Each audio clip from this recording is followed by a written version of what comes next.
Now to our first newsmaker of the hour, Minneapolis Fed President Neel Kashkari. Our own Steve Leisman is joining us on set for this conversation as well. But Neel, first of all, thank you for coming into set today. It's great to see you. Great to see you. Congratulations on your spinoff. Thank you very much. Everybody's waiting to see what the Fed does this year, what happens. And I know you've been pretty clear that it's going to be a data-dependent situation. You don't think the Fed should be automatically making moves any direction or another. So let's get right to what you think about, first, the jobs market and second, inflation. Where do you see things right now? I mean, the job market is clearly cooling. There's no question about that. We see this in the national statistics. The unemployment rate is up now to around 4.6%. I think that's a real, there's a lot of questions on some of the data. I think the unemployment rate is pretty clean at 4.6%. When I talk to businesses in my region, they also say they're not hiring very much. So I think that that's a clear signal that the labor market is cooling. At the same time, inflation is still too high. I think the most recent inflation data, I don't take that seriously because there's some issues with the data collection, with the shutdown. I think inflation is still too high. And the big question in my mind is, how tight is monetary policy? Over the last couple of years, we kept thinking the economy is going to slow down, and the economy has proven to be far more resilient than I had expected. That tells me, well, monetary policy must not be putting that much downward pressure on the economy. And so my guess is we're pretty close to neutral right now, and we just need to get more data to see which is the bigger force. Is it inflation or is it the labor market? And then we can move from a neutral stance, whatever direction is necessary. But your gut tells you right now that the labor market is maybe the bigger issue to wrestle with at this Probably. I don't think we're going to be surprised that inflation ends up being much higher than we are seeing right now. I think the inflation risk is one of persistence, that these tariff effects take multiple years to work their way all the way through the system, whereas I do think there's a risk that the unemployment rate could pop from here. Well, that's really weird then, Neel, because we've been above 2%, 50% above 2% for 2 years then. The Fed has totally missed that target, and we've just cut 4 or 5 times. So that makes no sense. Then you've moved the goalpost to 3%. No. I don't think we have moved the goalpost at all. I think the debate that we've been having at the committee is, we know that tariffs affect goods import prices. Do you count that as a one-time effect, or do you think it leads to something more persistent? That's the debate that we've been having. Right, but the persistent inflation hasn't really had anything to do. It was already persistent long before the tariffs. Because of the COVID effects. I agree with you, Joe. I mean, that's why it's not. Some people say it's so obvious we should be ignoring tariff inflation. Inflation's on its way back down, and just be cutting dramatically to support the labor market. I'm not there either. But if 2 was really your target, you wouldn't have cut at all. Well, we have two sides of our mandate. Right? Inflation is slowly trending down. The unemployment rate has gone from 3.6 to 4.6. Right. So we're moving in the wrong direction on the labor market. We're slowly moving in the right direction. I mean, I'm just devil's advocate. I wish rates were zero. I wish you could pay me to take oil, and I wish the bank would pay me the mortgage for my house.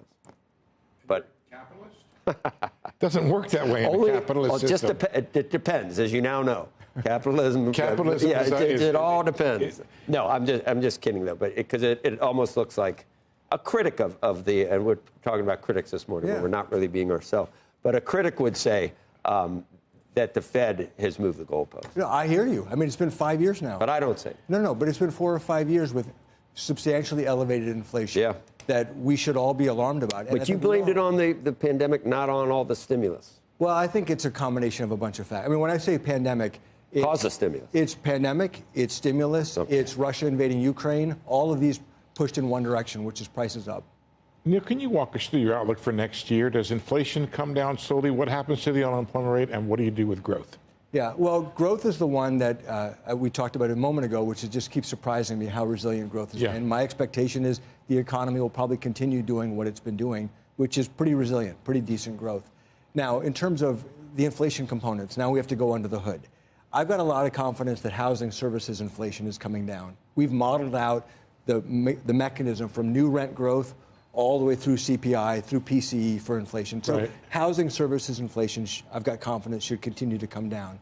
The non-housing services, it should be tied to wages, and wage growth is slowly trending down.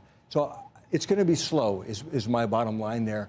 The tariff-induced goods inflation, are we going to see a repricing in January of this year? A lot of businesses have said there could be a repricing this year as they reset prices. That's something that we're going to need to watch. On the labor market, my expectation is continued low hiring, but low firing. A lot of businesses that I talk to say that they are using AI, big companies are using AI. It is affecting their hiring plans as they're trying to deploy AI. So my guess is unemployment rate moving more or less sideways, inflation slowly trending down. So that's the policy side. What about the makeup of the committee? We were talking on Friday about whether or not Fed Chair Jay Powell stays on. What's your expectation? Oh, I have no idea what he stays on. I think he's done a wonderful job as chair. None of us are perfect. I think he's not perfect. I'm not perfect. As a committee, we're not perfect. But overall, I think he's done an excellent job. And I would love to see him remain as a colleague for as long as he likes. You would. One of the concerns about the makeup of the Fed with appointees from the president is that they would have the power to fire presidents. Are you concerned? You're the president of the presidents, right? You're the head of the president's committee. Is that what you call it? Yeah, the conference of chairs. The conference of chairs. Okay.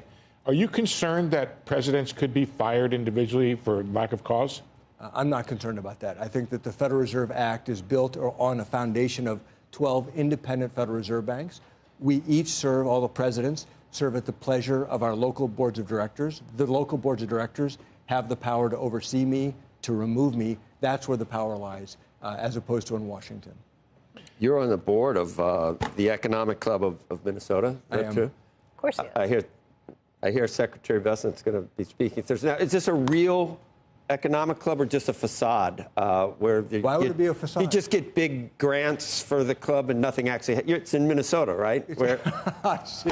So you see where this is going. I see where this is going. I see where this is going. Do you do anything there? If someone goes there and tries to see if anyone's inside, are they going to say? It's a very lean operation. We have 2 employees. Are you excited that we have 2 employees? Is it a Leering Center? Are you excited about the? Yeah, I learned about it last week. The Secretary Bessent wanted to come address the club, and we're going to be hosting him on Thursday. That's very good. But one of the things Secretary Bessent has complained about is this notion of Fed bank presidents being from outside of their regions. Is that a real reason for concern? You know, the Federal Reserve Act created the 12 reserve banks, specifies that the reserve banks each have boards of directors of local leaders, and those local leaders are charged with selecting the president. So 10 of the 12 of us have come from outside our immediate district. So he's right. Well, he's right that we've come from outside of our districts. I don't agree that we don't represent our districts well.